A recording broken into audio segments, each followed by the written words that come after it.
Assalamu alaikum warahmatullahi ta'ala barakatuh. Sai suna na gaba Al'azizu, Al'azizu, Al'azizu, Al'azizu. Suna ne na ɗaukaka, na martaba, na daraja wanda yake son Allah subhanahu wa ta'ala ya ɗaukaka shi, ya martaba shi, ya ba shi matsayi a ofis ne, a'a a gida ne, a'a a kasuwa ne.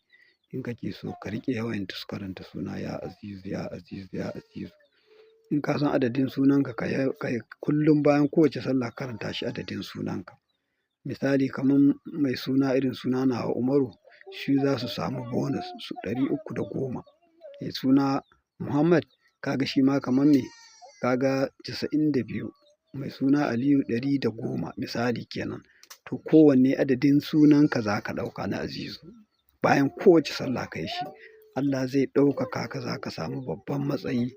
Kuma in kana son ya zamanto cewa sunan ya yi maka aiki sosan gasken gaske, to ka yi shi adadi mai yawa. Za ka ga abin da zai faru na alheri insha Allah.